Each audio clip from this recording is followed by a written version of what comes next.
Acá están las complicaciones, ya dijimos esto. Fibrilación ventricular en las primeras 24 o 48 horas. El tratamiento es desfibrilar. Obviamente tiene que haber un desfibrilador a la mano.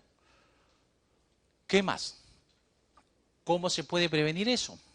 Reperfundiendo precozmente al paciente, antes de las 12 horas, angioplastía o fibrinolítico. O darle betabloqueantes al paciente. ¿Qué más? Otras complicaciones que pueden pasar, bloqueos AB, bloqueos auriculoventriculares. Sobre todo si el bloqueo es en este caso, si el bloqueo es supragiciano, el ritmo de escape va a 40-60, suele ser predispuesto generado por un infarto de cara inferior. Si usted le administra atropina, responde bien, el pronóstico suele ser bueno. Pero si el bloqueo es infragiciano, va con bradicardias severas, suele asociarse a infartos de cara anterior, no responde a la atropina y el pronóstico es malo. Acá, rupturas de pared libre, complicaciones mecánicas, comunicación interventricular, insuficiencia mitral, sobre todo ruptura del músculo papilar posterior. El paciente suele ir al shock, edema agudo de pulmón, falla cardíaca, ondas B gigante. ¿Qué más? Comunicación interventricular, sobre todo si el infarto es de cara anterior. El paciente va a edema agudo de pulmón, shock, aparece un soplo de comunicación interventricular, que es un soplo holosistólico, y ruptura de la pared libre, sobre todo si el paciente ha hecho un infarto de cara anterior. Las complicaciones mecánicas se suelen acompañar más o devenir más de síndromes coronarios con ST elevado, donde la necrosis en la evolución puede ir a la necrosis de todo el espesor transmural. Las complicaciones mecánicas acompañan más a los síndromes coronarios con ST elevado, donde en la historia natural, si usted no ha reperfundido al paciente, va a la necrosis de todo el espesor de la pared. Y una vez que se necrosa todo el espesor, puede romperse.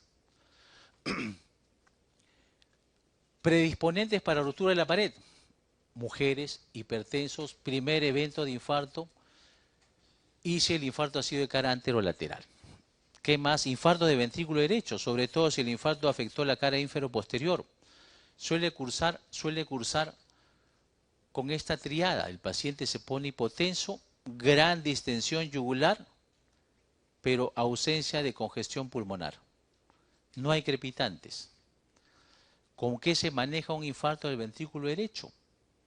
Se trata de reperfundir con angioplastía o fibrinolíticos, cristaloides, volumen, administrar volumen y soporte inotrópico. Se puede dar soporte inotrópico. Contraindicado usar diuréticos ni vasodilatadores cuando hay falla de ventrículo derecho por un infarto de cara ínfero-posterior.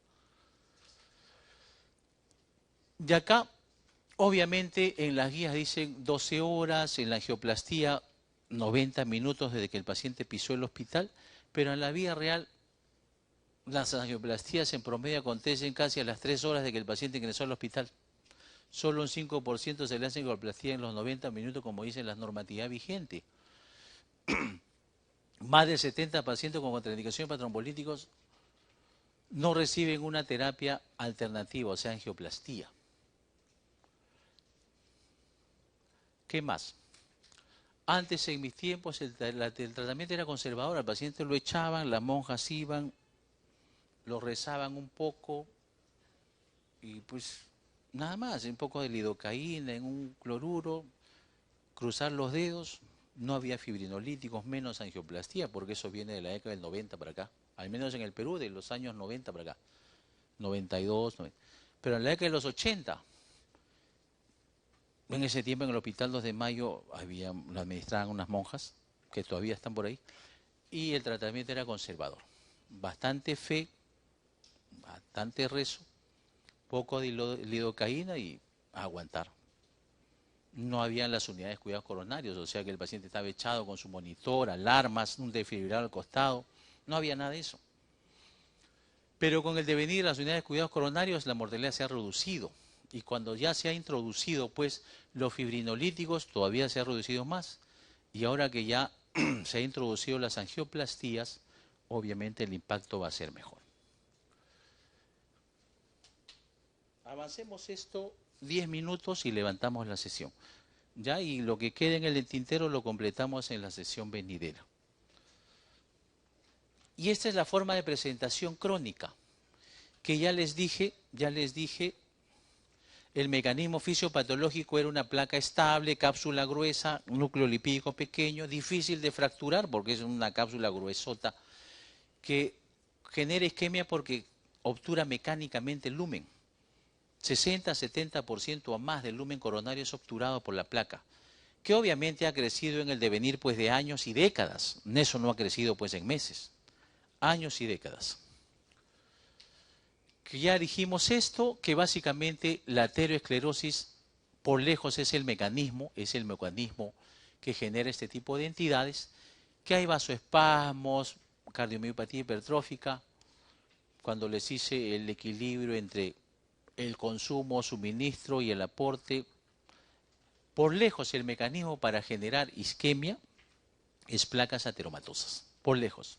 ¿Que hay otros mecanismos? Anemia severa, cardiopatía hipertrófica, hipoxemia, EPOC, puede ser, pero eso es miscelánico. Esto también ya se mencionó, que hay nuevos factores de riesgo, que dijimos que había más de 170 nuevos factores, los cuales dosar y registrar no tienen una utilidad práctica, porque son exámenes costosísimos, pero están en investigación, que dijimos que el requerimiento de oxígeno del corazón dependía de estos factores, a mayor frecuencia, mayor consumo, a mayor tensión, mayor consumo, a mayor contractilidad, mayor consumo, y que obviamente se requería de un endotelio coronario normofuncionante donde prevalezcan las sustancias vasodilatadoras con el óxido nítrico y la prostaciclina a la cabeza. Un endotelio normofuncionante, estos elementos tienen que prevalecer sobre estos elementos vasoconstrictores. ¿Qué más? Eso también ya se mencionó que el subendocardio es lo más afectado por la isquemia porque los vasos perforantes eran constriñidos durante la sístole. Esto es reiterativo, y el aporte básicamente estaba determinado por un árbol coronario normofuncionante sin placas ateromatosas significativas y un endotelio también normofuncionante. Que ocasionalmente la anemia severa puede generar que compromete el aporte, sí, pero la reducción del flujo por placas heteromatosas era el mecanismo por lejos más prevalente. Esto también ya se abundó en las revisiones preliminares, que las lesiones obstructivas era el mecanismo por lejos más prevalente, por eso está en rojo. Que hay otros mecanismos, sí, hipertrofia en la estenosis aórtica o en la cardiomiopatía hipertrófica, anemia severa, hipotensión puede ser. Esto es lo más prevalente, placas de ateroma.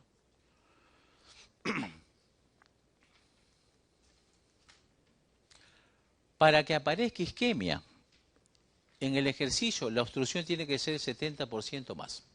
Pero si esa placa genera una obstrucción del 90% más, ya aparece isquemia en reposo. El paciente le oprime el pecho inclusive estando sentado, viendo televisión, estando sentado en reposo. Ya dijimos esto también, las placas estables generan la angina estable, y para que se llame angina estable tiene que tener 2 meses o más de 60 días de síntomas. O sea, el paciente, ¿cuál es el relato? Camino, me oprime el pecho. ¿Qué hace usted? Me detengo y con eso me pasa. ¿Qué tiempo está? 90 días o 60 días. Si es más de 60 días, eso es angina estable. Pero si el paciente dice, mire, yo estaba muy bien, pero me he percatado que yo camino 5 cuadras, me oprime el pecho. Me detengo y así de 5 cuadras estoy, parando y parando. ¿Qué tiempo está con esa molestia? 15 días. Si es 15 días, eso no es angina estable. Eso es angina inestable. Para que sea angina estable, los síntomas tienen que tener una data de 60 días a más, 2 meses a más. Porque hay otras entidades que se llaman angina inestable.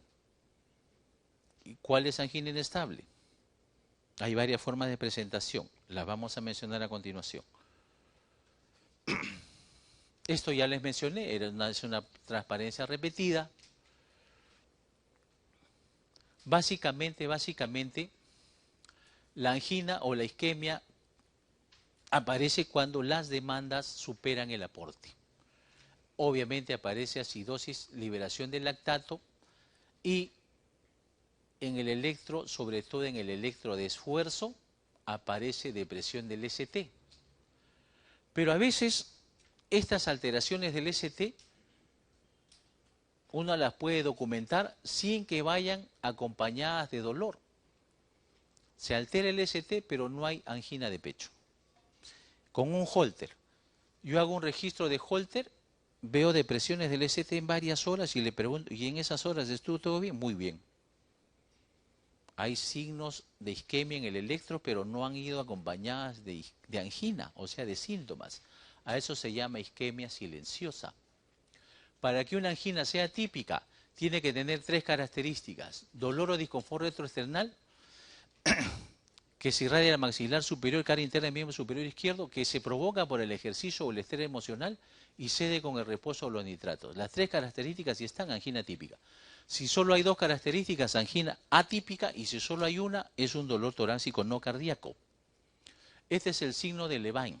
El corazón es una víscera y los dolores viscerales son dolores difusos.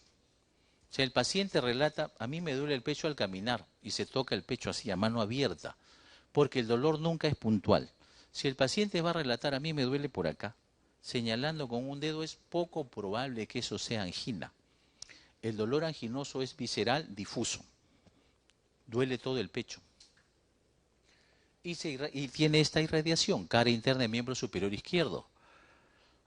En un test de esfuerzo se le somete al paciente y hace depresiones del ST.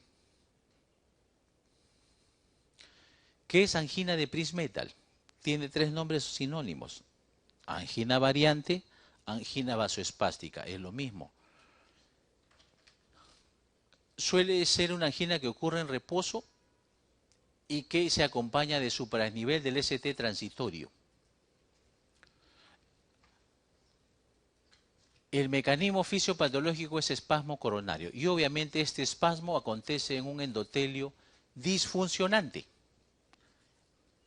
que tiene lesiones arterioscleróticas. Afecta más a mujeres y suele acontecer en horario nocturno. Mujeres jóvenes, relativamente jóvenes, y suele acontecer en horario nocturno. Síndrome X, también se le llama angina microvascular.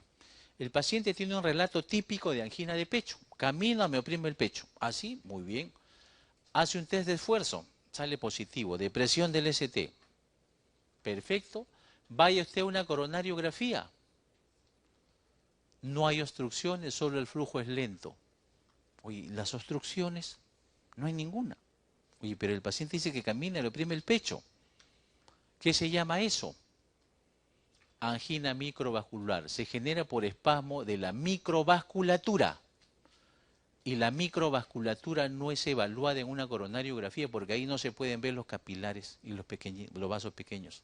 Se ven los grandes vasos coronarios nada más. En el síndrome X o angina microvascular el problema está en la microvasculatura y esta no se puede valorar con una coronariografía. Isquemia silenciosa, ya les dije. Alteraciones del ST sin angina. Se documenta con Holters. Más común en las mañanas y suele ocurrir en pacientes que ya tienen el diagnóstico de angina crónica estable. Afecta más a varones. Esto también ya les mencioné. El test de esfuerzo. Los test de esfuerzo son menos fiables en las mujeres por la presencia de la mama. Son menos fiables en las mujeres. Hay 2 formas de positividad: depresión del ST más de 1 milímetro o aparición de angina típica durante el test. Tiene una sensibilidad del 70% y una especificidad del 90%. Obviamente todo dolor de pecho hay que hacerle un diagnóstico diferencial. Puede ser una disección aórtica, pericarditis, embolias, neumotoras, neumonías, pleuritis, costocondritis, fracturas costales, herpes, coledocolitiasis, colangitis, úlcera, pancreatitis, reflujo esofágico, problemas psiquiátricos. La angina estable tiene una clase funcional, así como la insuficiencia cardíaca. La clase funcional, la que más se utiliza es la de la Sociedad Canadiense Cardiovascular, una gradación del 1 al 4. Grado 4 es cuando hay angina inclusive a mínimos esfuerzos o angina de reposo. Y grado 1 cuando es a grandes esfuerzos o a ejercicios extenuantes. Grado 2, cuando aparece al caminar más allá de 2 cuadras. El paciente es capaz de caminar más de 2 cuadras. ¿Cuántas cuadras camina usted y le aparece el dolor? A las 4 cuadras. Eso es una angina de pecho clase funcional 2. No, a mí me parece al caminar ni una cuadra puedo. Camino 50 metros a 100 y ahí ya no puedo. Si aparece al caminar una a máximo 2 manzanas, clase funcional 3. Y el electro en la angina estable es normal en más del 50% de pacientes. Porque el paciente se está quejando, cuando yo camino me oprime el pecho y cuando usted se detiene no me duele nada. Y el electro es un electro de reposo cuando el paciente está detenido o echado. Es natural y comprensible que el electro salga normal. Para eso usted hace un test de esfuerzo y ahí se ve las depresiones del ST.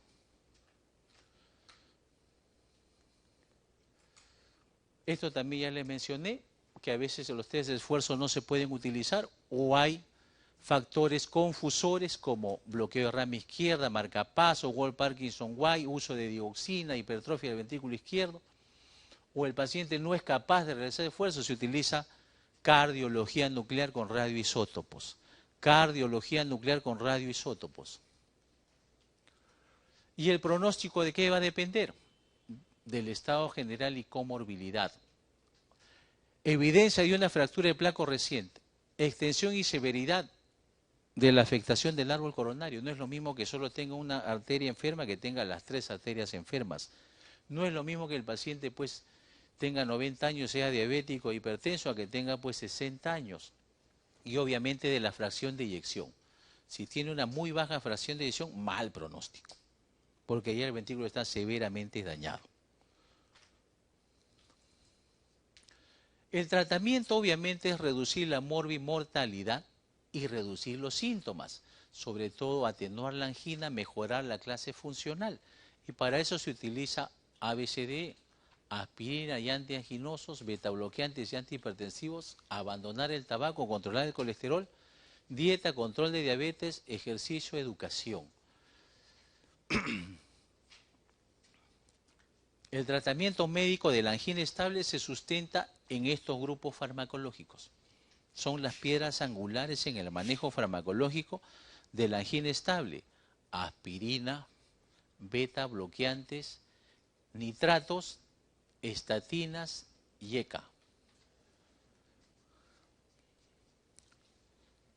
Beta bloqueantes y nitratos si hay angina estable. Calcio-antagonistas son la elección si hay angina de Prismetal o angina vasoespástica variante. Calcio-antagonistas si hay angina microvascular o síndrome X. Si el paciente es hipertenso, se utiliza IECA. Y obviamente si hay dislipidemia, estatinas. Pero a veces el paciente no puede utilizar un beta bloqueante porque está contraindicado. Y está contraindicado porque el paciente tiene EPOC o broncoespasmo, tiene enfermedad vascular periférica severa o fenómeno de Raynaud. En esos casos, ¿qué se utiliza? Calcio antagonistas. ¿Qué calcio antagonistas se pueden utilizar? Anglodipino es uno de ellos, verapamilo y diltiazem son esos 3 calcio antagonistas. Anglodipino, verapamilo o diltiazem. ¿Se puede utilizar nifedipino? No. Nifedipino está contraindicado en cardiopatía isquémica. Y angina inestable tiene 3 formas de presentación. Angina de reciente inicio, es aquella que le describí. El paciente dice, yo estaba muy bien, me he percatado que hace 15 días camino, me oprime el pecho, me detengo. ¿Qué tiempo tiene? 15 días. Oye, no va más de 2 meses, porque para que sea angina estable tiene que ser más de 2 meses. Eso es una angina de reciente inicio. Es una forma de presentación de la angina inestable. Angina de reposo durante el sueño también es una forma de angina inestable. Y angina increciendo es aquella angina en la cual el paciente ya tenía como diagnóstico de base angina estable. Ya es un paciente continuador, ya lo conocemos. Doctor, yo siempre con mi medicación, tomo mi estatina, mi betabloqueante, mi aspirina, camino muy bien y 10 cuadras y no me molestaba, o a partir de la 10ª cuadra me molestaba un poco, pero estoy haciendo dentro de mis pocas limitaciones mi vida casi normal. Pero me he percatado que desde hace una semana ya no puedo caminar 10 cuadras. Ya solo camino a las 2 cuadras me duele el pecho. Y he estado teniendo que utilizar más Isorbide. Antes ya no usaba, pero ahora 3 o 4 Isorbides al día. La angina ha empeorado su clase funcional. Ya no es una clase funcional 1, ahora es una clase funcional 2. Está utilizando más nitratos, entonces eso ya es una angina increciendo, es una angina inestable también. Ya dejó de ser una angina estable. Preguntas de examen. Llega un paciente de emergencia con infarto de miocardio de 2 horas de evolución. ¿Cuál de los siguientes fármacos administraría usted? 2 horas de evolución. No dice si es con ST elevado o con ST no elevado. Streptokinasa fuese la elección si es que fuese con ST elevado, pero no lo dice. Solo queda la aspirina, porque IECA está en la primera línea de manejo en el triaje, no. ¿Cuál es la primera línea de manejo? Monac, M de morfina, O de oxígeno, N de nitratos, A de aspirina, C de clopidogrel y después, si es ST elevado, angioplastía o fibrinolíticos. Y si es ST no elevado, estratificar. Mi estrategia invasiva o conservadora. Si es invasiva, le doy heparina, nitratos, betabloqueantes, aspirina, estatinas, le doy inhibidores de glicoproteína 2B3A y le hago una angiografía. Acá en este caso, ninguno de estos. Aspirina es lo más razonable. En la angina de Prince-Metal, ¿qué alternativa es cierta? Hay ondas Q, no, lo que hay es supra-nivel transitorio LST. ¿Se divoca por el esfuerzo? No, acontece en la noche cuando el paciente suele estar descansando. ¿Evoluciona el infarto? No. El espasmo coronario produce esta variante, esa es la correcta. Los beta bloqueantes son útiles porque bradicardizan al paciente, reducen el consumo miocárdico de oxígeno, reducen la frecuencia cardíaca y la contractibilidad. Por esto son útiles. La D. ¿Cuál es el mecanismo fisiopatológico fundamental de la angina de pecho? Desbalance entre el aporte y la demanda. Generalmente el mecanismo es reducción del aporte por placas ateromatosas significativas. Por lejos ese es el mecanismo.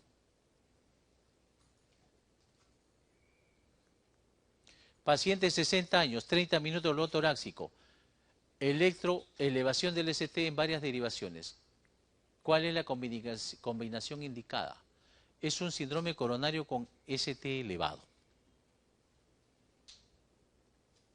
Obviamente, si es ST elevado, es Monac y después fibrinolíticos o angioplastía. Monac se tiene que dar en el triaje y después preparo todo para fibrinolizarlo o hacerlo en angioplastía. ¿Dónde está esa alternativa? Monac más fibrinolítico, angioplastía, aspirina. Ahí está acá. Más o menos esto es lo razonable. Esto es lo razonable, porque se le está brindando la opción de reperfundir al paciente. En las otras no hay una opción que reperfunda al paciente. Varón de 60 años. Varón de 60 años con 2 horas de dolor precordial opresivo irradiado a miembro superior, disney, palpitaciones. El electro de ingreso es normal. Ya les dije, el diagnóstico de síndrome coronario es clínico. No requiere un examen auxiliar para confirmar o excluir el diagnóstico. Es un paciente entrado en años. Encima es varón. Los varones somos alados para todo. No dice el dicho, no hay sin suerte. Varón de 60 años. 2 horas de duración con dolor de pecho. Eso usted no lo puede desdeñar así alegremente. Ah, no, este es costocondritis. Usted me está malogrando la guardia que yo estaba viendo mi partido. Vaya nomás. No, no, pero el electro salió normal. hay un porcentaje que los electros salen normal y el paciente está haciendo un síndrome coronario agudo. Y es más, hay zonas del corazón que son eléctricamente silentes, porque que usted tome un electro de 12 derivaciones no quiere decir que usted ha evaluado todo el corazón.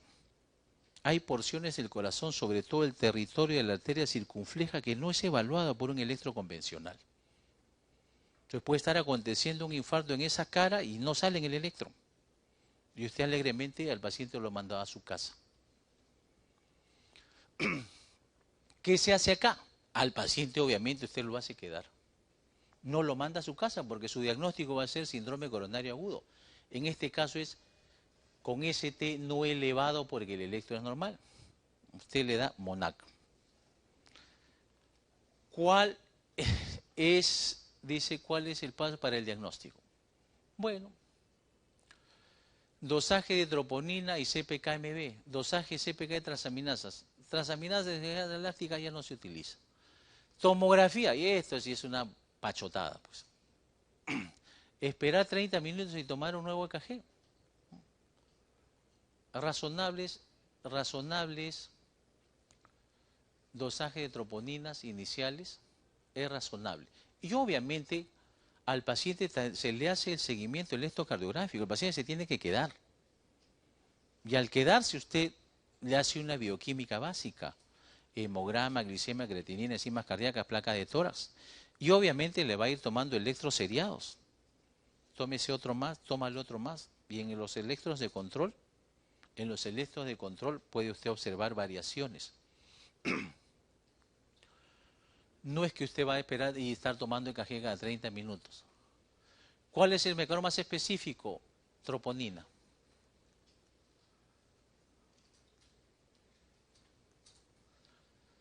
Mujer de 30 años sin antecedentes cardiovasculares. El hecho de ser una mujer joven, ya por ahí el diagnóstico se va alejando rápidamente. Encima no tiene factor de riesgo cardiovascular. Presenta un dolor torácico tipo hincada, 3 días de evolución. Se identifica con la inspiración. Esto no es un síndrome coronario. Porque para ser síndrome coronario es dolor opresivo retroesternal que se va al maxilar inferior, cara interna del miembro superior izquierdo. Este es un dolor pleurítico. La ocultación cardiovascular y respiratoria son normales. ¿Qué es lo que hace usted? Obviamente esto es un dolor torácico no cardíaco. Buscar sensibilidad condroesternal, condrocostal.